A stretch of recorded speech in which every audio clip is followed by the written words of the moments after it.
여러분, 만약 오늘 새벽 북한 자강도의 험준한 산맥 지하 깊숙한 곳에서 핵미사일이 발사대로 솟구쳐 오르기 시작했다면 우리는 과연 어떤 선택을 해야 할까요? 이런 거대한 지하 요새를 무력화하기 위해서는 적의 방공망을 피해 지면을 스치듯 날아가는 특수작전용 헬기와 안반 수백 미터를 단숨에 뚫어버리는 정밀 유도탄환의 파괴력이 왜 절대적인지 치밀하게 분석해 보았습니다. 저는 수많은 국방 자료와 위성 데이터를 밤새 검토하여 실제 발생 가능한 최악의 위기 상황을 이 가상 작전 기록으로 재구성했습니다. 지금부터 보실 내용은 우리 군의 전술적 대응 능력을 시뮬레이션 해본 긴박한 가상 교전 상황입니다. 조국의 안위를 건 소리 없는 전쟁, 지금 작전구역 진입합니다.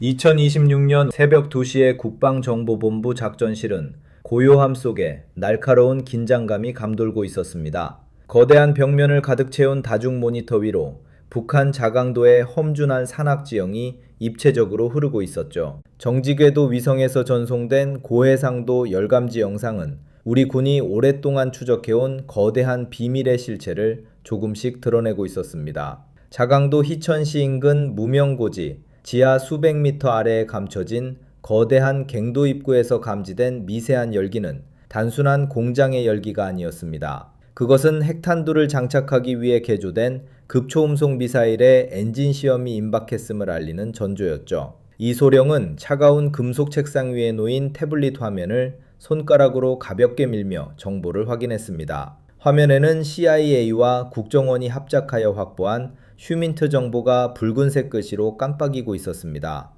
정보에 따르면 북한은 이곳 자강도 지하 갱도 공장에 최근 3년간 수조 원의 예산을 쏟아부어 완전 자동화된 미사일 양산 체계를 구축했다고 했습니다. 단순한 조립시설이 아니라 핵물질을 정제하고 탄두를 결합하는 전 공정이 원스톱으로 이루어지는 이른바 유령 공장이었습니다. 이소령은 옆에 서 있는 김대위에게 지금 이 데이터가 확실한지 다시 한번 확인하라고 지시했습니다. 김대위는 며칠 밤을 새운 탓에 붉게 충혈된 눈을 비비며 이미 아리랑 위성과 글로벌 호크가 수집한 신호 정보와 열지수를 교차 분석한 결과라고 답했습니다. 지하 500m 지점에서 감지되는 전기 전도율과 냉각수 유입량을 고려할 때 일반적인 군사시설이 아닌 핵무기 제조시설이 확실하다고 확신에 찬 목소리로 보고했죠. 이소령은 침을 꿀꺽 삼키며 마른 입술을 축였습니다. 만약 이 시설에서 완성된 핵미사일이 실전 배치된다면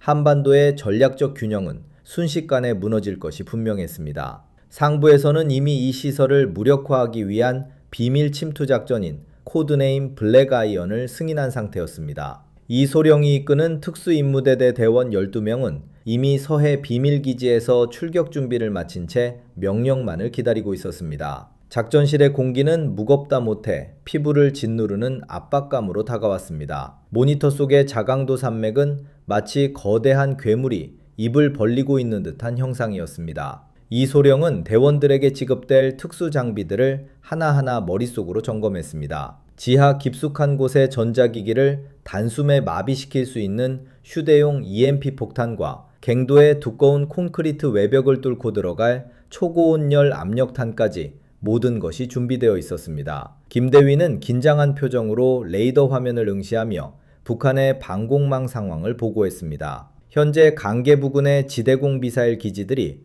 통상적인 훈련 수준의 가동 상태를 유지하고 있지만 침투 경로상의 감시 레이더가 평소보다 높은 출력을 내보내고 있다고 경고했죠. 이소령은 잠시 생각에 잠겼다가 이 정도의 위험은 감수해야 한다고 판단했습니다. 그는 대원들에게 무전으로 각자의 장비를 최종 점검하고 헬기에 탑승하라고 명령했습니다. 대원들이 탑승할 스텔스 헬기인 KH-60 블랙호크는 기지 활주로에서 엔진의 낮은 저음을 내뱉으며 이륙을 준비하고 있었습니다. 헬기 내부의 조명은 시신경을 자극하지 않는 어두운 붉은색으로 물들어 있었고 대원들의 얼굴은 검은색 안면 위장 크림으로 덮여 있어 눈동자만이 날카롭게 빛나고 있었습니다. 이소령은 헬기에 오르며 발바닥을 타고 전해지는 기체의 진동을 느꼈습니다. 그것은 마치 전장으로 향하는 심장 박동처럼 느껴졌죠. 이소령은 헬기 내부 통신망을 통해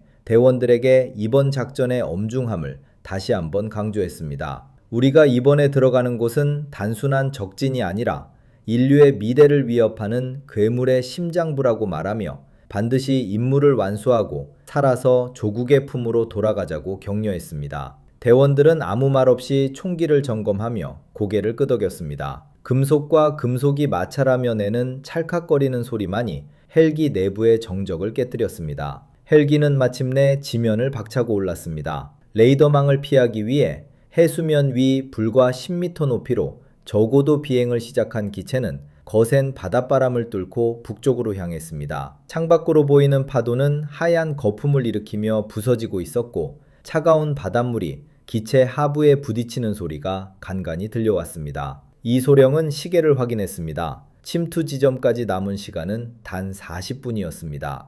자강도의 산악지형은 험난하기로 유명했습니다. 헬기는 구불구불한 계곡 사이를 마치 뱀처럼 유연하게 파고들며 북한의 감시망을 교묘하게 빠져나갔습니다. 하지만 목적지에 가까워질수록 기상 조건은 악화되었습니다. 강한 눈보라가 앞을 가로막았고 기체는 심한 난기류에 흔들리기 시작했습니다. 조종사는 조종관을 꽉 잡으며 기체를 안정시키려 했었지만 대원들의 몸은 사정없이 좌우로 요동쳤습니다. 이소령은 손잡이를 잡은 손에 힘을 주며 김대위에게 현재 위치를 확인하라고 지시했습니다. 김대위는 GPS 신호가 간섭을 받고 있다고 긴박하게 답하며 관성 항법 장치를 이용해 경로를 수정하고 있다고 보고했습니다. 그 순간 기체 외부에서 번쩍이는 섬광이 발생했습니다. 북한군의 해안 감시 레이더가 기체를 일시적으로 포착한 것이었죠. 조종사는 즉각 체프와 플레어를 살포하며 급선회했습니다. 고막을 찢는 듯한 경보음이 헬기 내부를 가득 채웠습니다. 대원들은 본능적으로 자세를 낮추며 충격에 대비했습니다. 이소령은 정신을 바짝 차리라고 소리치며 무기를 단단히 고정하라고 명령했습니다. 기체는 수직에 가까운 각도로 급상승했다가 다시 계곡 아래로 곤두박질 치듯 내려갔습니다. 다행히 적의 미사일 발사 징후는 포착되지 않았지만 이미 우리의 존재가 적에게 노출되었을 가능성이 컸습니다. 우여곡절 끝에 헬기는 자강도 지하시설 인근의 울창한 숲 속에 착륙했습니다. 문이 열리자마자 영하 30도에 육박하는 칼바람이 대원들의 뺨을 사정없이 때렸습니다. 이소령은 가장 먼저 뛰어내려 주변 경계를 확보했습니다. 대원들은 신속하게 헬기에서 내려 어둠 속으로 몸을 숨겼습니다. 헬기는 눈 깜짝할 사이에 다시 하늘로 솟구쳐 사라졌고 숲속에는 오직 대원들의 거친 숨소리와 눈을 밟는 바스락거리는 소리만이 남았습니다. 이소령은 야간 투시경을 데리고 전방을 주시했습니다. 약 2km 앞에 거대한 암벽이 보였고 그 아래로 육중한 철문이 굳게 닫혀있는 모습이 포착되었습니다. 철문 앞에는 몇 명의 경비병이 소총을 든 채 보초를 서고 있었죠. 이소령은 수신호로 대원들을 전개시켰습니다. 저격수인 박중사와 최하사는 인근 고지로 이동하여 사격 위치를 잡았고 나머지 대원들은 엄폐물을 이용해 정문 쪽으로 은밀하게 접근했습니다. 발걸음 하나하나가 조심스러웠습니다. 마른 나뭇가지 하나라도 부러뜨리는 날에는 모든 것이 끝장이었습니다. 이소령은 대원들에게 무전으로 절대로 먼저 사격하지 말라고 지시하며 적의 순찰 경로를 파악했습니다. 그때였습니다. 닫혀있던 육중한 철문이 거대한 기계음을 내며 천천히 열리기 시작했습니다. 문틈 사이로 눈을 멀게 할 만큼 강렬한 백색광이 쏟아져 나왔고 안쪽에서 거대한 트럭 여러 대가 서서히 모습을 드러냈습니다. 트럭 위에는 검은색 천으로 덮인 긴 원통형 물체들이 실려 있었습니다. 한눈에 봐도 그것은 완성된 미사일이었습니다. 이소령의 심장이 빠르게 뛰기 시작했습니다. 예상보다 일찍 미사일 배출이 시작된 것이었습니다. 그는 대원들에게 긴급 상황임을 알리며 전투 준비를 완료하라고 명령했습니다. 하지만 그 순간 뒤편 숲속에서 들려오지 말아야 할 소리가 들렸습니다. 군화가 거칠게 눈을 짓밟는 소리와 함께 북한군 수색대의 목소리가 점점 가까워지고 있었습니다. 이소령은 대원들에게 제자리에 멈춰서서 숨소리조차 내지 말라고 긴급하게 수신호를 보냈습니다. 대원들은 마치 정지 화면처럼 그 자리에 얼어붙었고 차가운 눈바닥에 몸을 낮게 밀착시켰습니다. 방한복 너머로 대지의 서늘한 한기가 뼛속까지 스며들었지만 지금 그들에게 느껴지는 것은 오직 등 뒤를 엄습하는 서늘한 긴장감뿐이었습니다. 바스락거리는 소리는 점점 더 가까워졌습니다. 북한군 수색대원 서너 명이 거친 숨을 내쉬며 대원들이 숨어있는 바위 너머로 다가오고 있었죠. 그들이 내뱉는 하얀 입김이 야간 투시경의 녹색 화면 위로 희미하게 흩어지는 것이 보였습니다. 북한군 병사 중 한 명은 오늘 밤 날씨가 유난히 춥다며 투덜거렸고, 다른 병사는 빨리 교대를 마치고 들어가 쉬고 싶다고 대답했습니다. 이소령은 심장이 요동치는 것을 느꼈습니다. 그의 가슴팍에 밀착된 K1A 특수작전용 소총의 차가운 금속 질감이 장갑 너머로 전해졌습니다. 만약 여기서 발각된다면 지하시설 파괴라는 본래의 임무는 시작도 해보기 전에 수포로 돌아갈 것이 뻔했습니다. 그는 권총 손잡이를 쥔 손에 힘을 주며 김대위에게 소음기가 장착된 보조 무기를 준비하라고 눈짓했습니다. 김대위는 아주 천천히 그리고 소리 없이 허벅지에 고정된 권총집에서 45구경 권총을 꺼내들었습니다. 소음기가 장착된 총구는 어둠 속에서도 둔탁한 빛을 내뿜고 있었죠. 적과의 거리는 이제 불과 5m도 되지 않았습니다. 적병의 발자국 소리가 눈을 짓밟을 때마다 대원들의 신경은 날카롭게 곤두섰습니다. 그때 선두에 서 있던 북한군 병사가 무언가 이상한 낌새를 챈 듯 발걸음을 멈췄습니다. 그는 대원들이 엎드려 있는 방향으로 손전등 불빛을 비추었습니다. 눈부신 백색 광선이 대원들의 머리 위를 아슬아슬하게 훑고 지나갔습니다. 이소령은 눈을 질끈 감으며 방아쇠를 당겨야 할 순간을 계산했습니다. 찰나의 정적이 흐르고 바람 소리만이 숲속을 가득 채웠습니다. 다행히 적병은 쌓인 눈더미를 잘못 본 것이라 생각했는지 다시 발걸음을 옮기기 시작했습니다. 그는 동료들에게 아무것도 아니라며 갈 길을 서두르자고 말했습니다. 수색대가 완전히 멀어질 때까지 이소령과 대원들은 10분 같은 1분을 보냈습니다. 적의 목소리가 들리지 않게 되자 이소령은 그제야 참았던 숨을 길게 내뱉었습니다. 하지만 안도의 한숨을 내쉴 틈도 없었습니다. 정면의 지하시설 정문에서는 여전히 대형 트럭들이 줄지어 나오고 있었기 때문입니다. 트럭 적재함에 실린 원통형 구조물들은 자강도의 험준한 산세를 따라 건설된 도로를 통해 어디론가 이동할 준비를 하고 있었습니다. 이소령은 이것이 단순한 미사일 이동이 아니라 핵탄두가 결합된 실전용 미사일을 발사 지점으로 옮기는 최종 단계임을 직감했습니다. 그는 김대위에게 통신 장비를 연결하라고 지시했습니다. 김대위는 배낭에서 위성 안테나를 꺼내 아주 조심스럽게 하늘을 향해 펼쳤습니다. 적의 전파 방해를 피하기 위해 주파수를 수시로 변경하며 본부와의 연결을 시도했죠. 수초간의 치직거리는 잡음 끝에 본부 작전실의 목소리가 수신기에 들려왔습니다. 이소령은 현재 적의 핵미사일이 이동을 시작했음을 보고하며 즉각적인 타격 승인을 요청했습니다. 하지만 본부로부터 돌아온 답변은 절망적이었습니다. 현재 기상 악화로 인해 공군의 정밀 유도 폭격이 불가능하며 미사일이 이동을 시작한 이상 궤도를 예측하기 어려우니 특수임무대대가 직접 지하시설 내부로 침투하여 핵심 통제 장치를 무력화해야 한다는 명령이었습니다. 이는 사실상 적의 심장부로 걸어 들어가라는 자살 행위나 다름없었습니다. 이소령은 대원들의 얼굴을 하나하나 살폈습니다. 비록 어두운 야간 투시경 속이었지만 그들의 눈빛에는 두려움 대신 결연한 의지가 서려 있었습니다. 그는 대원들에게 지금부터 우리는 지하 500m 아래의 지옥으로 들어갈 것이라고 말하며 각자의 주특기를 살려 단 한 명의 오차도 없이 움직여야 한다고 강조했습니다. 폭파 전문가인 최중사는 배낭 가득 채워진 C4 폭약과 기폭장치를 점검하며 준비가 끝났다고 짧게 보고했습니다. 정보통신 담당인 박하사는 해킹용 단말기를 가슴팍에 단단히 고정하며 적의 메인 서버에 접속할 준비가 되었음을 알렸습니다. 이소령은 마지막으로 자신의 소총 놀이새를 후퇴 고정했다가 전진시키며 차가운 금소금을 냈습니다. 찰칵하는 그 소리는 전투의 시작을 알리는 종소리와도 같았습니다. 대원들은 정문 경비병들의 시선을 피해 환기구 쪽으로 접근하기로 했습니다. 거대한 암벽 측면에 숨겨진 환기구는 지하 깊숙한 곳까지 산소를 공급하는 생명줄이자 유일한 침투 경로였습니다. 환기구 주변에는 강력한 레이저 감지기가 촘촘하게 설치되어 있었지만 박하사는 휴대용 제머를 이용해 순간적으로 감지기를 마비시켰습니다.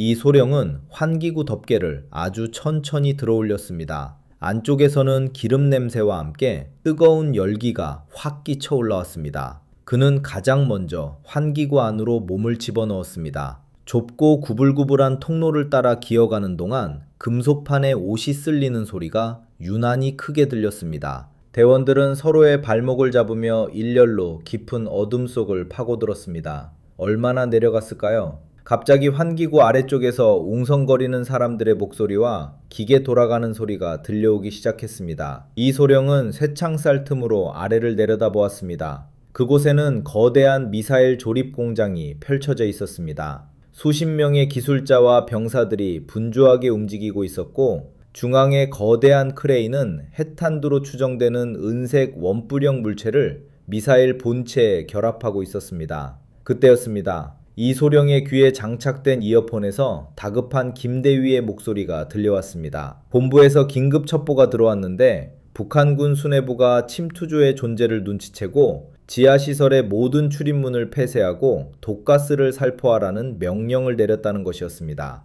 동시에 환기구 내부의 팬이 거대한 굉음을 내며 회전하기 시작했습니다. 엄청난 흡입력이 대원들의 몸을 아래로 끌어당기기 시작했고, 통로 너머에서는 정체를 알 수 없는 노란색 연기가 밀려오고 있었습니다. 이 소령은 필사적으로 환기구 벽면을 붙잡으며 대원들에게 방독면을 착용하라고 소리쳤습니다. 하지만 거센 바람 때문에 목소리는 제대로 전달되지 않았고, 대원 중 한 명인 정이병이 중심을 잃고 아래쪽 회전하는 팬 방향으로 미끄러지기 시작했습니다. 이 소령은 본능적으로 몸을 날려 미끄러지는 정이병의 배낭끈을 낚아챘습니다. 거대한 환풍기 날개가 회전하며 만들어내는 강력한 흡입력은 마치 거대한 괴물이 대원들을 삼키려는 듯 했습니다. 좁은 통로 안에서 정이병의 몸무게와 장비의 하중이 이소령의 어깨에 고스란히 전달되었습니다. 이소령은 이를 악물고 근육이 찢어지는 듯한 고통을 견디며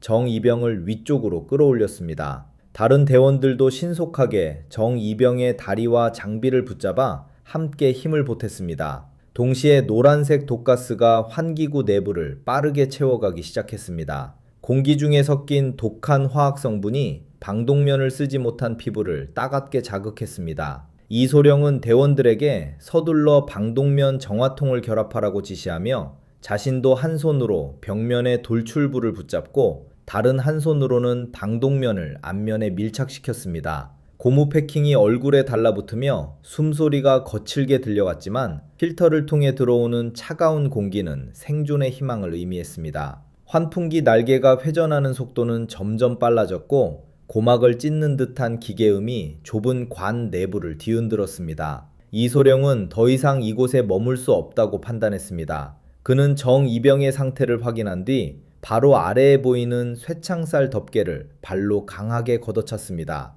낡은 쇠창살은 이소령의 강력한 발길질에 버티지 못하고 아래쪽 조립공장 바닥으로 떨어져 나갔습니다. 이소령은 망설임 없이 바닥을 향해 몸을 던졌습니다. 약 5m 높이에서 떨어진 그는 숙련된 자세로 낙법을 치며 조용히 착지했습니다. 뒤이어 김대위와 최중사 그리고 정이병을 포함한 모든 대원들이 신속하게 아래로 내려왔습니다. 다행히 공장의 소음이 워낙 컸던 덕분에 쇠창살이 떨어지는 소리는 북한군 기술자들의 귀에 닿지 않았습니다. 대원들은 거대한 기계설비 뒤편으로 몸을 숨기고 주변을 경계했습니다. 눈앞에 펼쳐진 광경은 상상을 초월했습니다. 축구장 3개를 합쳐놓은 듯한 광활한 지하 공간에는 수십 기의 미사일 본체가 거치대에 올려져 있었고, 천장에 설치된 레일을 따라 정밀 부품들이 끊임없이 이동하고 있었습니다. 공기 중에는 타는 듯한 금속 냄새와 오존 향이 가득했고, 용접기에서 튀는 푸른 불꽃이 어두운 실내를 간헐적으로 비추고 있었습니다.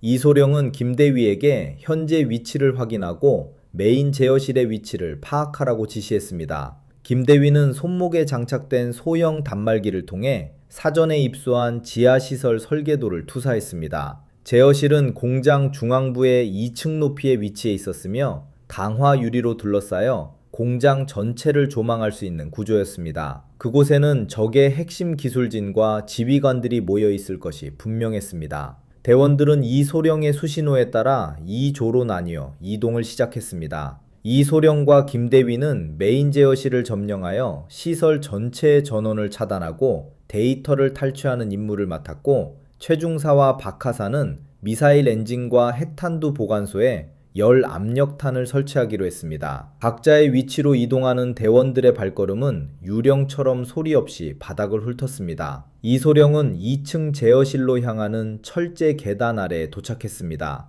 계단 위쪽에서는 소총을 맨 북한군 경비병 2명이 잡담을 나누며 복도를 지나가고 있었습니다. 이소령은 대원들에게 사격 중지 신호를 보낸 뒤 적병들이 모퉁이를 돌 때까지 숨을 죽이고 기다렸습니다. 적병들의 군화 소리가 멀어지자 이소령은 고양이처럼 민첩하게 계단을 타고 올라갔습니다. 제어실 문 앞에는 전자 잠금 장치가 설치되어 있었습니다. 박하사는 배낭에서 해킹용 단말기를 꺼내 단자와 연결했습니다. 복잡한 숫자 코드가 화면을 가득 채우며 빠른 속도로 흘러갔습니다. 땀방울이 박하사의 턱끝을 타고 흘러내렸지만 그는 미동도 하지 않은 채 암호를 해독해 나갔습니다. 잠시 후 가벼운 기계음과 함께 잠금 장치의 램프가 녹색으로 변했습니다. 이소령은 문을 아주 미세하게 열고 내부를 살폈습니다. 제어실 안에는 10명 남짓한 기술자들이 모니터를 주시하며 미사일의 발사 궤도를 계산하고 있었고, 중앙에는 별 2개를 단 북한군 장령이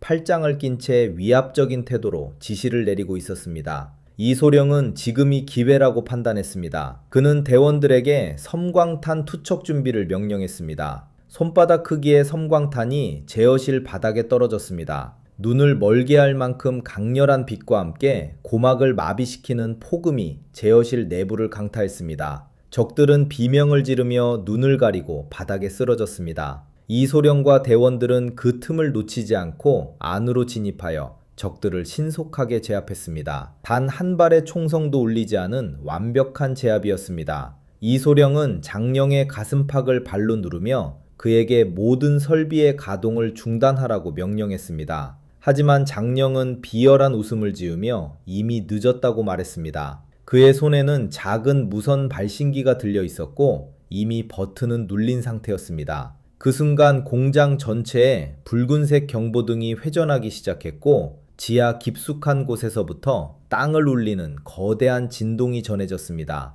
이소령은 김대위에게 즉시 시스템을 확인하라고 소리쳤습니다. 김대위는 다급하게 키보드를 두드리며 상황을 파악했습니다. 적이 자폭 시퀀스를 가동했으며 3분 뒤에는 이 시설 전체가 붕괴할 것이라고 보고했습니다. 더 심각한 것은 지하 3층에 보관된 핵 연료봉의 냉각 장치가 정지되어 방사능 유출이 시작되었다는 점이었습니다. 이소령은 무전기로 최중사에게 현재 상황을 전달했습니다. 최중사는 아직 폭약 설치가 끝나지 않았다며 조금만 더 시간을 달라고 요청했습니다. 하지만 진동은 점점 더 심해졌고 천장에서는 거대한 콘크리트 덩어리들이 바닥으로 떨어지기 시작했습니다. 이소령은 대원들에게 탈출 경로를 확보하라고 지시하는 동시에 직접 메인 서버에서 데이터를 추출하기 위해 단말기에 매달렸습니다. 그때였습니다. 제어실 외부 복도에서 수십 명의 발자국 소리가 들려왔습니다. 북한군 증원부대가 제어실을 탈환하기 위해 몰려오고 있었던 것이죠. 이소령은 문 쪽에 엄폐하며 소총의 조종관을 연사 모드로 변경했습니다. 문 너머로 적들의 그림자가 비쳤고 이내 철문이 거칠게 부서지며 총탄이 쏟아져 들어오기 시작했습니다. 제어실의 두꺼운 철문이 외부의 강한 충격에 비명을 지르며 안쪽으로 휘어지기 시작했습니다. 이소령은 등 뒤로 뿜어져 나오는 뜨거운 열기와 매캐한 화약 냄새를 느끼며 소총의 개머리판을 어깨에 더욱 단단히 밀착시켰습니다. 문틈 사이로 쏟아져 들어오는 적들의 총탄은 제어실의 정밀 기기들을 박살내며 사방으로 파편을 흩뿌렸죠. 이 소령은 대원들에게 엄폐를 유지하며 문 입구에 화력을 집중하라고 지시했습니다. 총구에서 뿜어져 나오는 화염은 어두운 제어실 내부를 짧은 간격으로 번쩍이며 비추었습니다. K1A 소총의 노리쇠가 전으로 왕복하며 내는 기계적인 타격음과 탄피가 바닥의 금속판에 부딪히며 내는 고음의 금속음이 제어실 안을 가득 채웠습니다. 이 소령은 손가락 끝에 전해지는 방아쇠의 미세한 저항감을 느끼며 문을 열고 들어오려는 적의 그림자를 향해 정확하게 점사를 가했습니다. 옆에서 데이터를 추출하던 김대위의 손가락은 키보드 위를 신들린 듯이 움직이고 있었습니다. 그는 이 소령에게 데이터 전송률이 이제 겨우 60%를 넘었다고 긴박하게 보고했습니다. 외부 서버의 보안 벽이 예상보다 두꺼워 시간이 더 필요하다는 설명이었죠. 하지만 제어실 모니터에 표시된 자폭 카운트다운은 이제 2분 30초만을 남겨두고 빨간색으로 전멸하며 대원들의 숨통을 조여왔습니다. 지하시설 전체를 뒤흔드는 거대한 진동은 점점 더 주기가 짧아지고 강도가 세졌습니다. 천장에서 떨어진 미세한 콘크리트 가루들이 대원들의 시야를 가렸고 공기 중에는 타는 듯한 냄새가 더욱 짙어졌습니다. 이 소령은 무전기를 통해 지하 3층에 최중사를 호출했습니다. 그는 최중사에게 현재 상황이 최악으로 치닫고 있으니 폭약 설치를 서두르고 즉시 탈출 지점으로 이동하라고 명령했습니다. 최중사는 거친 숨을 몰아쉬며 답했습니다. 해결료 보관소 주위의 방사능 수치가 이미 안전 한계치를 넘어섰고 냉각수가 유출되어 바닥이 무릎까지 차올랐다고 보고했습니다. 하지만 그는 조국의 안위를 위해 이 괴물 같은 시설을 반드시 끝내야 한다며 조금만 더 시간을 달라고 간절하게 요청했습니다. 최중사의 목소리에는 두려움보다는 임무를 완수하겠다는 강철 같은 의지가 담겨 있었습니다. 그 순간 제어실 문이 완전히 부서져 내리며 북한군 특수부대원들이 연막탄을 던지며 진입을 시도했습니다. 하얀 연기가 순식간에 제어실을 뒤덮었고 시야는 불과 1m 앞도 분간할 수 없을 정도로 악화되었습니다. 이 소령은 야간 투시경의 모드를 연령상으로 전환했습니다. 연기 속에서 붉게 일렁이는 적들의 체온이 포착되었고 이 소령은 지체 없이 방아쇠를 당겼습니다. 적들 역시 만만치 않았습니다. 그들은 제어실 내부로 수류탄을 투척하며 파상 공세를 펼쳤습니다. 좁은 공간에서 폭발한 수류탄의 충격파는 대원들의 고막을 찢는 듯한 통증을 안겨주었고 공중에 떠다니던 먼지들이 화염과 섞여 거대한 불덩어리를 만들어냈습니다. 이 소령은 폭발의 충격으로 잠시 정신을 잃을 뻔했지만 입술을 깨물며 정신을 가다듬었습니다. 그는 대원들에게 절대 밀려나서는 안 된다고 소리치며 제어실 사수를 지시했습니다. 정이병은 왼쪽 어깨에 파편을 맞았음에도 불구하고 한 손으로 기관총을 받쳐들며 적들을 저지했습니다. 그의 얼굴은 고통으로 일그러져 있었지만 눈빛만큼은 그 어느 때보다 날카롭게 빛나고 있었죠. 김대위는 그런 정이병의 모습을 보며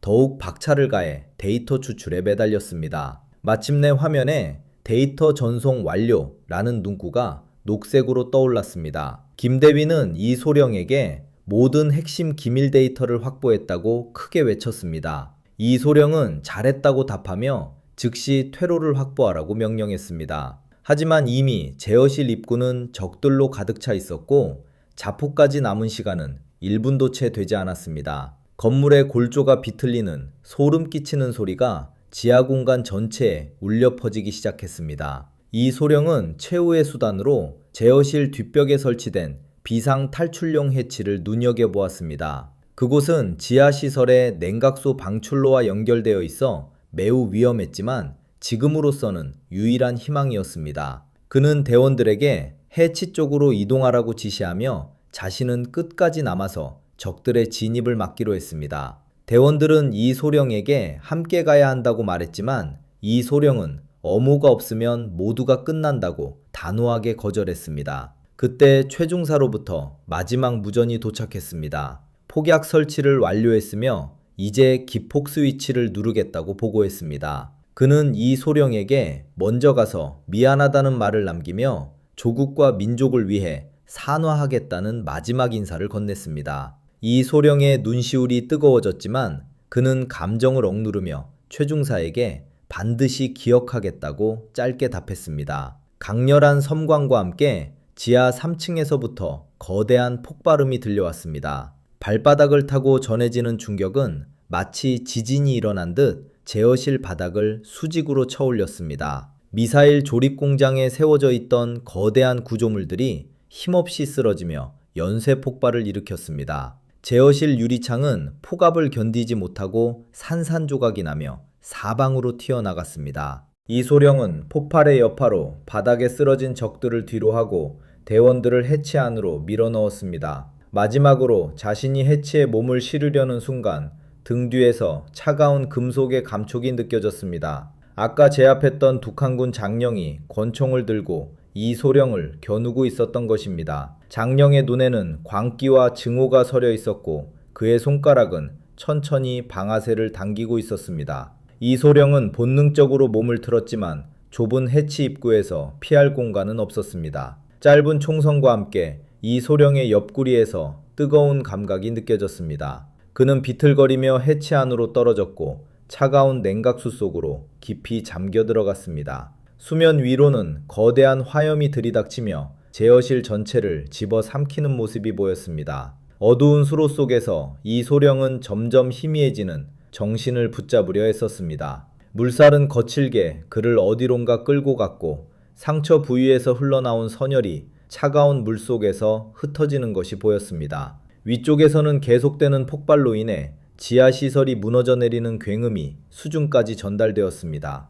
이소령은 과연 대원들과 함께 이 지옥 같은 곳을 빠져나갈 수 있을지 확신할 수 없었습니다. 수로의 끝에서 희미한 빛이 보이기 시작했습니다. 그것은 외부로 연결되는 배수구의 출구였지만 그곳에는 이미 우리 군을 추격하기 위해 출동한 북한군 헬기들이 서치라이트를 비추며 수면을 샅샅이 뒤지고 있었습니다. 물 밖으로 머리를 내미는 순간 적들의 집중 사격이 시작될 것이 뻔했습니다. 이소령은 마지막 남은 힘을 다해 수중에서 대원들의 위치를 확인했습니다. 차가운 냉각수 속으로 가라앉은 이소령의 시야는 온통 검붉은 색으로 물들어 있었습니다. 옆구리를 파고든 탄환의 충격으로 감각이 마비되는 듯 했지만 피부에 닿는 얼음처럼 차가운 물의 감촉이 억지로 정신을 깨웠죠. 그는 허우적거리며 수면 위로 올라오려 했지만 등 뒤에서 발생한 거대한 폭발의 압력이 수중까지 전달되어 그의 몸을 수로 바닥으로 강하게 밀어내렸습니다.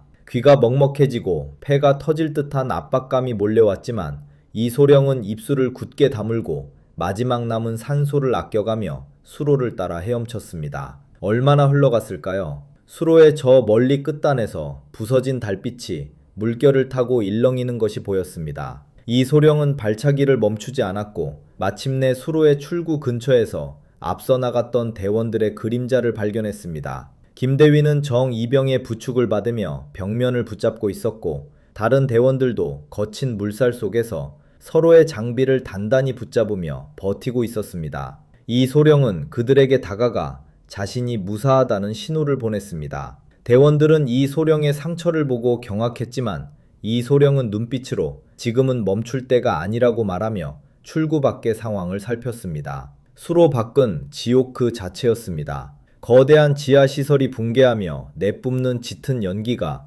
자강도의 밤하늘을 가득 메웠고 산맥 여기저기에서는 연쇄 폭발로 인한 화염이 치솟고 있었습니다. 하지만 더 큰 문제는 머리 위에서 들려오는 날카로운 기계음이었습니다. 북한군의 강습 헬기인 Mi-24 하인드 2대가 강력한 서치라이트를 아래로 쏘아대며 수로 출구 주변을 샅샅이 뒤지고 있었죠. 서치라이트의 백색 광선이 수면을 훑을 때마다 물속에 잠긴 대원들의 머리 위로 차가운 죽음의 그림자가 스쳐 지나갔습니다. 이소령은 물밑에서 대원들에게 수신호를 보냈습니다. 적의 헬기가 방향을 틀어 사각지대가 생기는 찰나에 근처의 울창한 숲으로 몸을 날려야 했습니다. 1초가 1분처럼 느껴지는 긴박한 정적이 흘렀습니다. 헬기의 거대한 로터가 공기를 가르며 내는 진동이 대원들의 가슴뼈를 울렸고 수면은 그 진동에 맞춰 미세하게 파동을 일으켰습니다. 드디어 헬기 한 대가 산 너머에서 들려오는 교전 소리를 확인하기 위해 기술을 돌리는 순간이 왔습니다. 지금이라고 소리치는 듯한 이 소령의 눈짓에 대원들은 일제히 물 밖으로 튀어나갔습니다. 젖은 전투복과 장비의 무게가 천근만근이었지만 그들은 필사적으로 눈 덮인 비탈길을 기어올랐습니다. 하지만 운명의 여신은 가혹했습니다. 나머지 한 대의 헬기가 예상보다 빠르게 선회하며 대원들이 노출된 구역을 정면으로 비추었습니다. 눈부신 광선이 대원들의 등을 사정없이 때렸고 곧이어 헬기 측면에 장착된 12.7mm 중기관총의 총구가 불을 뿜기 시작했습니다. 고막을 찢는 듯한 파열음과 함께 대원들이 밟고 있던 눈바닥이 분수처럼 솟구쳐 올랐습니다. 묵직한 탄환들이 나무 둥치를 박살내고 바위를 가루로 만들며 대원들의 발치를 위협했습니다. 이 소령은 대원들에게 산계하라고 소리치며 자신은 근처의 커다란 바위 뒤로 몸을 날렸습니다. 옆구리의 상처에서 다시금 뜨거운 액체가 흘러나오는 것이 느껴졌지만 그는 고통을 억누르며 소총을 들어 헬기의 서치라이트를 조준했습니다. 하지만 헬기의 장갑은 소총탄 따위로는 기별도 가지 않을 만큼 견고했습니다. 헬기는 마치 사냥감을 몰아넣는 포식자처럼 고도를 낮추며 대원들을 압박해왔습니다. 그때 저격수인 박중사가 무전으로 자신이 적의 조종사를 저지해보겠다고 보고했습니다. 그는 혼란스러운 와중에도 침착하게 조준경을 들여다보며 헬기의 조종석 유리창을 향해 방아쇠를 당겼습니다. 탄환은 조종석 방탄 유리에 하얀 금이 가게 만들었지만 적의 공격을 멈추게 하기엔 역부족이었습니다.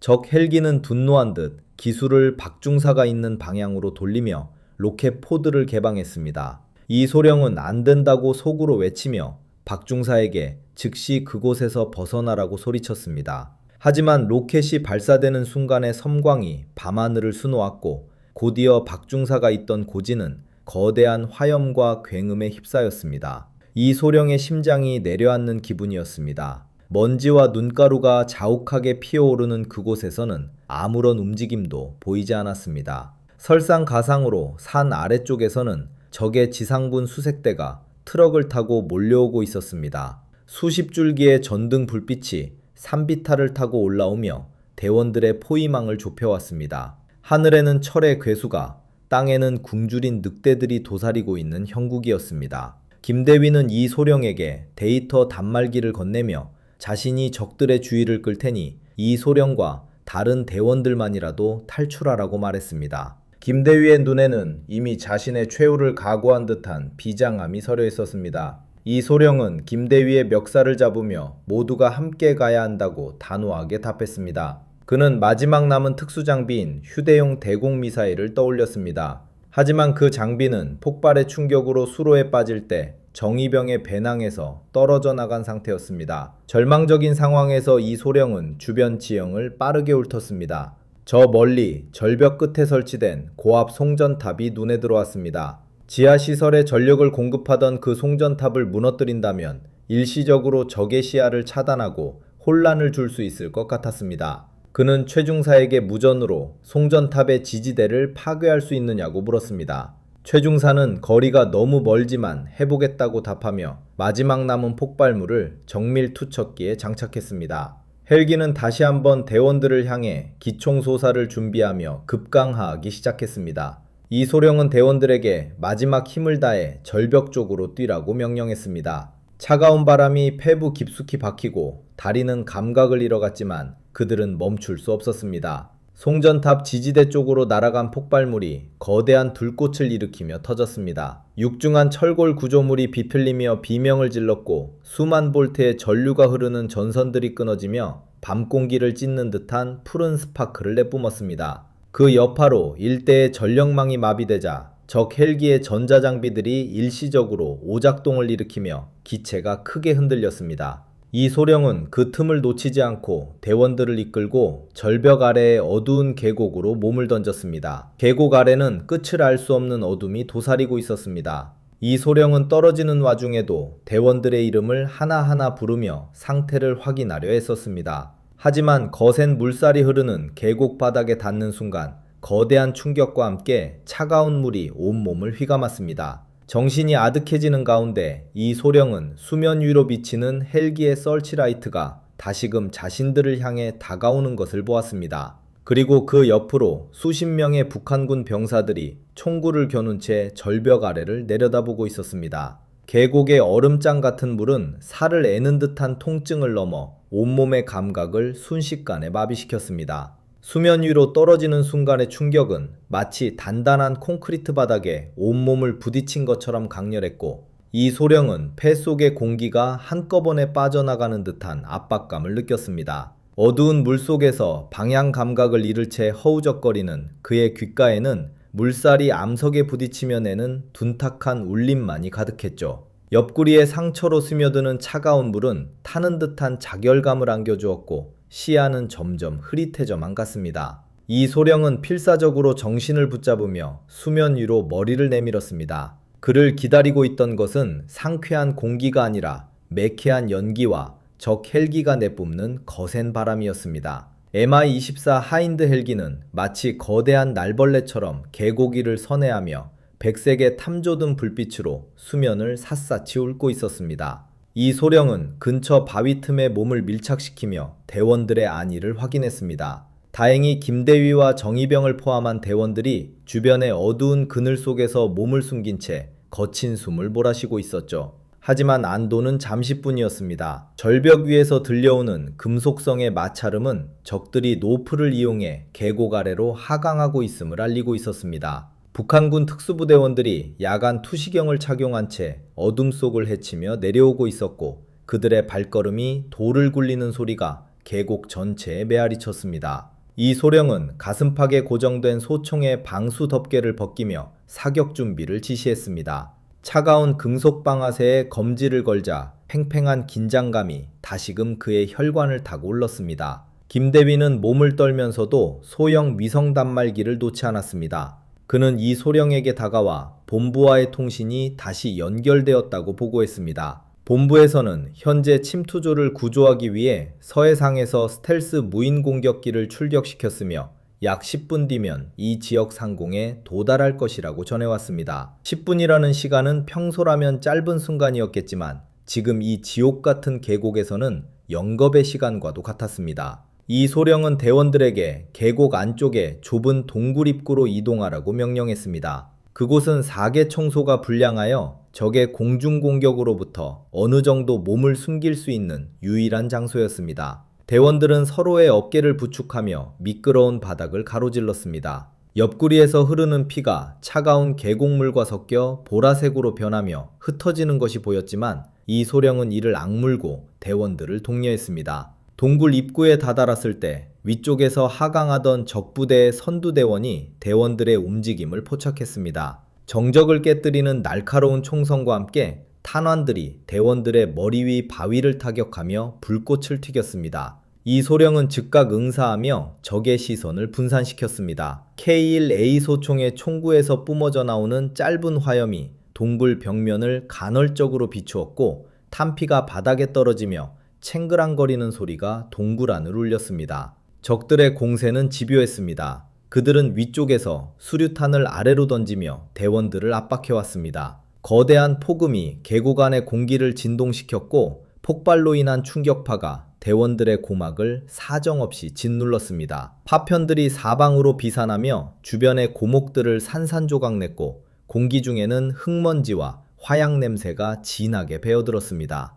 정의병은 이미 부상당한 어깨에 통증이 가중된 듯 신음하며 바닥에 쓰러졌지만 끝까지 총을 놓지 않고 입구를 지켰습니다. 이 소령은 동굴 안쪽으로 더 깊이 들어가 상황을 파악했습니다. 그런데 그곳에서 뜻밖의 광경을 목격하게 되었습니다. 동굴 벽면이 인위적으로 가공된 듯 매끄러운 금속판으로 덮여 있었고, 그 너머에서는 낮은 기계음과 함께 희미한 청색빛이 새어나오고 있었죠. 이것은 단순한 자연동굴이 아니라 지하시설과 연결된 또 다른 비밀 통로이거나 데이터 서버의 냉각계통이 지나는 경로임이 분명했습니다. 이 소령은 김대위에게 이 벽을 열 수 있는지 확인하라고 지시했습니다. 김대위는 단말기를 벽면의 인터페이스에 연결하며 암호 해독을 시도했습니다. 적들의 발자국 소리는 이제 동굴 입구 바로 앞까지 다가와 있었습니다. 이소령은 마지막 남은 섬광탄과 연막탄을 손에 쥐며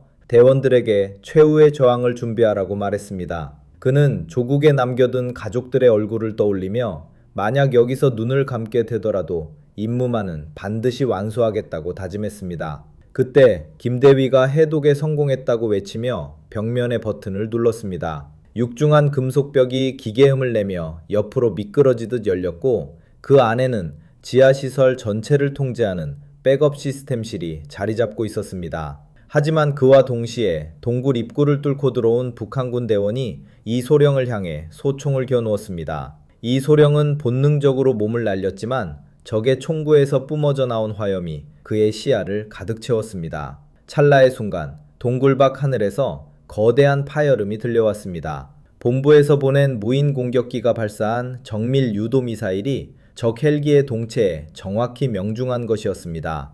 헬기는 거대한 불덩어리가 되어 계곡 아래로 추락했고 그 여파로 동굴 입구가 무너져 내리기 시작했습니다. 이소령은 쏟아지는 바위더미 속에서 대원들을 안쪽으로 밀어넣으며 자신도 가까스로 금속 벽 너머로 몸을 던졌습니다. 먼지가 가라앉고 사방이 고요해졌을 때 이소령은 자신이 들어온 곳이 단순한 서버실이 아님을 깨달았습니다. 그곳에는 북한이 오랫동안 준비해온 극비 프로젝트인 미사일 원격 기폭 장치의 마스터키가 보관되어 있었습니다. 만약 이것을 확보한다면 이미 이동 중인 핵미사일을 공중에서 무력화할 수 있는 유일한 기회가 생기는 것이었습니다. 하지만 시스템실 한편의 모니터에는 적의 최고위 사령관이 직접 나타나 침투조를 향해 조소 섞인 메시지를 보내고 있었습니다. 사령관은 이미 마스터키의 보안 체계를 변경했으니 헛수고하지 말라고 비웃으며 곧 한반도의 운명을 결정지을 최종 발사 버튼을 누르겠다고 선언했습니다.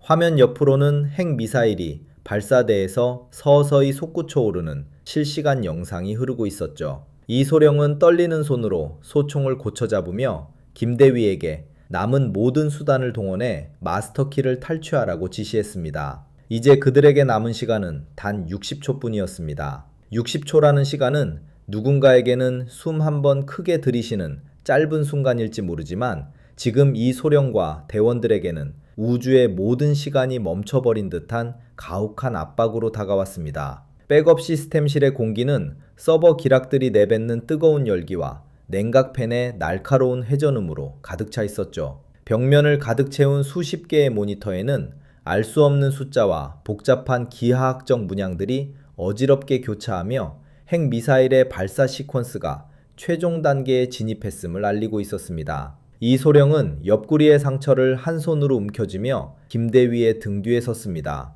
손가락 사이로 배어나오는 뜨거운 혈흔이 차가운 금속 바닥에 떨어져 기괴한 무늬를 그리며 번져갔지만 그는 고통을 느낄 겨를조차 없었습니다. 김대위의 이마에서는 굵은 땀방울이 비오듯 쏟아져 키보드 위로 떨어졌고 그의 눈동자는 화면 속의 보안 코드를 쫓느라 쉴 새 없이 움직이고 있었습니다. 김대위는 적의 사령관이 설치한 다중 트랩이 예상보다 훨씬 정교하다며 암호를 해독하는 순간 시스템 전체가 잠길 위험이 크다고 긴박하게 보고했습니다. 그때 화면 속의 북한군 사령관은 비릿한 웃음을 지으며 너희들의 발버둥이 오히려 종말을 앞당길 뿐이라고 조롱했습니다. 그는 이미 발사 단추를 눌렀으며 이제 그 누구도 대기권 밖으로 솟구치는 거대한 불꽃을 막을 수는 없을 것이라고 선언했죠. 화면 한편에서는 거대한 지하 발사대의 덮개가 좌우로 갈라지며 육중한 미사일 본체가 서서히 모습을 드러내고 있었습니다.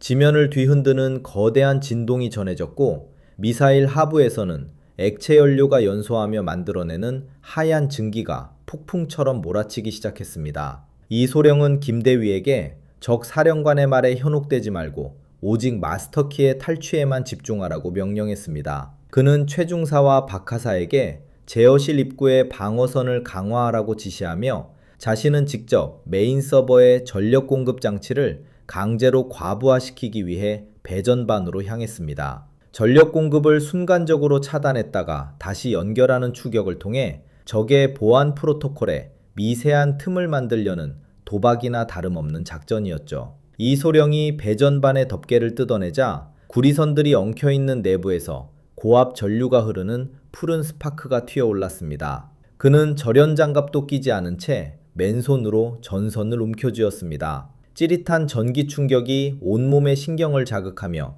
근육을 수축시켰지만 그는 이를 악물고 전선을 교차시켰습니다. 그 순간 시스템실 전체의 조명이 명멸하며 서버들이 비명을 지르듯 고주파음을 내뿜었습니다. 김대민은 바로 지금이라며 절규하듯 소리쳤습니다. 전력 불안정으로 인해 적의 보안벽이 일시적으로 일렁이는 찰나를 놓치지 않고 그는 준비했던 해킹 툴을 핵심 코어에 삽입했습니다. 화면 위로 전속률을 나타내는 막대 그래프가 차오르기 시작했습니다. 70%, 80%, 그리고 90% 지점에서 그래프가 잠시 멈추자 대원들의 숨소리조차 들리지 않는 정적이 감돌았습니다. 하지만 승리의 기쁨을 맛보기도 전에 무너져 내린 동굴 입구 쪽에서 다시 한번 거대한 폭음이 들려왔습니다. 북한군의 증원 부대가 화학가스탄과 열 압력탄을 동원해 입구를 강제로 개방하고 안으로 들이닥친 것이었죠. 자욱한 연기 속에서 방독면을 쓴 적들이 쏟아져 들어왔고 제어실을 지키던 최중사는 대원들에게 각자의 위치를 고수하며 끝까지 저항하라고 외쳤습니다. 좁은 공간에서 벌어지는 치열한 총격전으로 인해 튕겨나간 탄환들이 서버 본체를 타격하며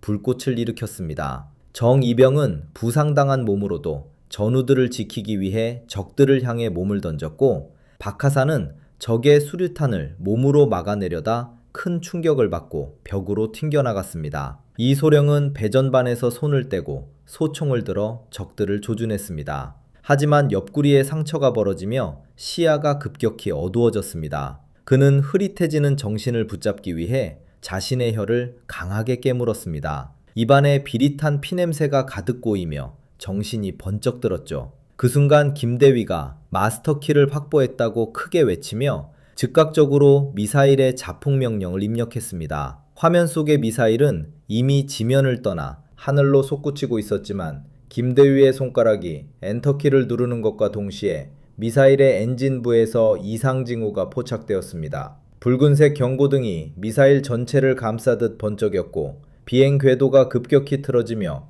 공중에서 거대한 불꽃놀이처럼 분해되기 시작했습니다. 적 사령관은 믿을 수 없다는 듯 비명을 지르며 화면 속에서 사라졌습니다. 하지만 작전의 성공을 기뻐할 틈도 없이 시스템실 천장이 무너져 내리며 거대한 바위 더미가 김대위와 서버 기락들을 덮쳤습니다. 이소령은 김대위를 구하기 위해 몸을 날렸지만 이미 쏟아져 들어온 적들의 총구가 대원들을 향해 불을 뿜고 있었습니다. 사방이 불길과 연기로 뒤덮인 가운데 이소령은 가슴속 깊은 곳에서 끓어오르는 분노와 슬픔을 억누르며 마지막 탄창을 소총에 결합했습니다. 지하시설은 이제 완전히 붕괴 단계에 접어들어 바닥이 갈라지고 용암처럼 뜨거운 열기가 발밑에서 치솟아 올랐습니다. 탈출구는 이미 적들에게 점령되었거나 바위 더미에 막혀버린 상황이었습니다. 이소령은 남은 대원들의 어깨를 잡으며 조용히 눈을 맞추었습니다. 그들의 눈에는 원망 대신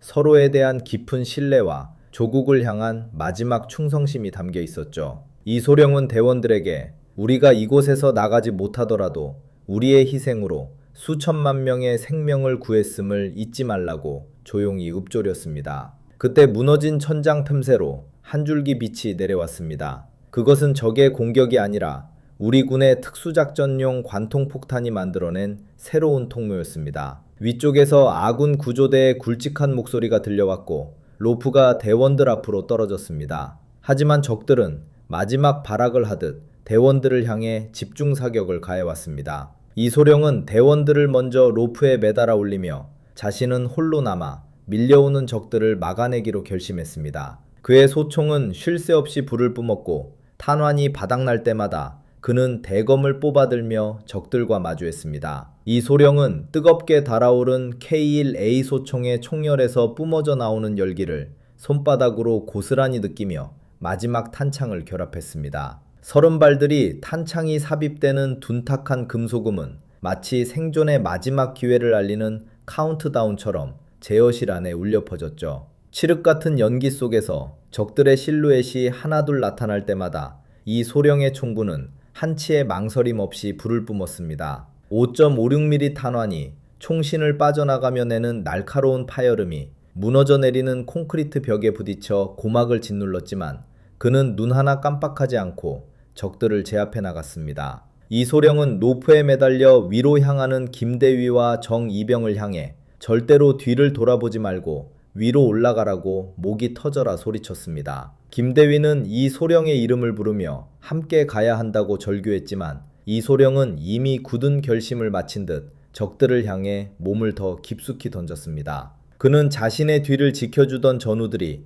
안전하게 구출되는 것을 확인하며 가슴 한구석에서 밀려오는 형용할 수 없는 뜨거운 감정을 억누르고 오직 눈앞의 적에게만 집중했습니다. 옆구리의 상처에서는 이제 감각이 느껴지지 않을 정도로 차가운 한기가 느껴지기 시작했습니다. 이소령은 자신의 전투복이 선열로 축축하게 젖어드는 것을 느꼈지만 그것이 오히려 정신을 맑게 해주는 기폭제가 되었습니다. 그는 쓰러진 서버 본체 뒤로 몸을 숨기며 다가오는 적을 향해 수류탄 안전핀을 뽑아 던졌습니다. 귀를 찢는 듯한 폭음과 함께 거대한 화염이 제어실 입구를 집어삼켰고 폭압에 밀려난 적들이 비명을 지르며 뒤로 나동그라졌습니다. 하지만 시설의 붕괴 속도는 이소령의 예상보다 훨씬 빨랐습니다. 천장에서는 집채만한 콘크리트 덩어리들이 우수수 떨어져 내렸고 바닥은 이미 거대한 균열이 생겨 뜨거운 지열이 공기를 왜곡시키고 있었습니다. 이소령은 무너지는 구조물 사이를 민첩하게 누비며 적들의 사선에서 벗어났지만 이미 입구 쪽은 거대한 바위 더미로 막혀버린 상태였습니다. 위쪽에서 내려오던 아군 구조대의 목소리도 폭발음과 무너지는 소리에 묻혀 점점 멀어져만 갔습니다. 이소령은 마지막 남은 3발의 탄환을 소중하게 조준하여 자신을 향해 돌진하던 적의 지휘관급 장교를 무력화했습니다. 이제 그의 손에 든 소총은 빈 껍데기만 남은 무거운 쇳덩이에 불과했습니다. 그는 소총을 바닥에 던져두고 허리춤에서 차가운 대검을 뽑아들었습니다. 어둠 속에서 번뜩이는 칼날은 주인의 투지를 대변하듯 날카롭게 빛나고 있었죠. 그는 자신을 포위해오는 적들을 보며 조용히 마지막 숨을 몰아쉬었습니다. 그때였습니다. 시스템실 깊숙한 곳에서 정체를 알 수 없는 거대한 진동이 다시 한번 발생했습니다. 그것은 자폭장치와는 또 다른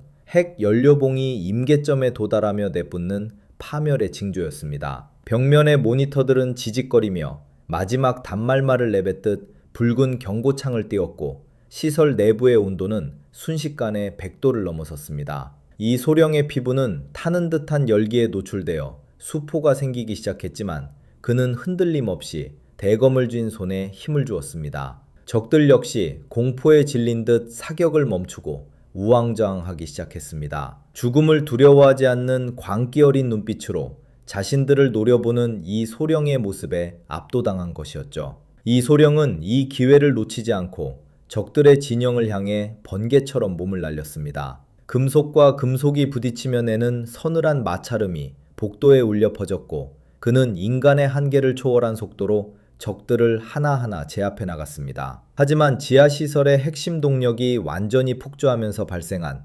거대한 전자기 펄스가 시설 전체를 강타했습니다. 모든 조명이 꺼지고 완전한 암흑이 찾아왔습니다. 오직 바닥에서 솟구치는 용암 같은 열기만이 희미한 붉은빛을 내뿜으며 전장을 비출 뿐이었습니다. 이소령은 어둠 속에서도 자신의 감각만을 믿고 움직였습니다. 그는 적들의 거친 숨소리와 옥기지 스치는 소리를 포착하여 정확한 위치를 파악해 나갔습니다. 위쪽 천장 틈새에서 다시 한번 강한 불빛이 내려왔습니다. 아군 구조대가 이소령을 포기하지 않고 더 강력한 굴착 장비를 동원해 구멍을 넓힌 것이었습니다. 구조대장은 이소령에게 아직 시간이 있으니 로프를 잡으라고 간절하게 외쳤습니다. 이소령은 멀어지는 의식을 붙잡으며 천장을 올려다보았습니다. 그곳에는 조국의 밤하늘처럼 밝은 빛이 자신을 기다리고 있었죠. 그는 마지막 힘을 짜내어 로프를 향해 손을 뻗었습니다.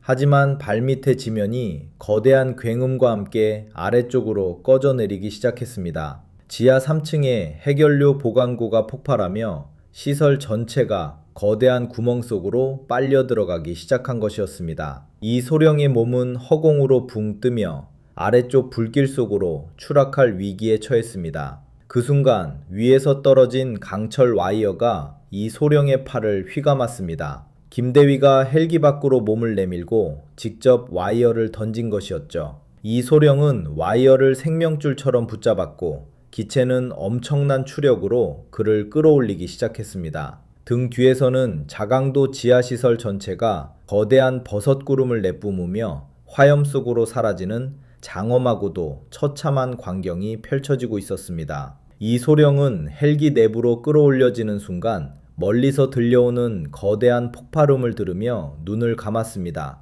그의 귀에는 전우들의 안도 섞인 울음소리와 헬기 엔진의 육중한 저음이 들려왔습니다. 임무는 완수되었고 한반도를 위협하던 거대한 괴물은 이제 역사의 뒤안길로 사라졌습니다. 하지만 이 소령은 알고 있었습니다. 이것이 끝이 아니라 또 다른 평화를 지키기 위한 시작일 뿐이라는 사실을 말입니다.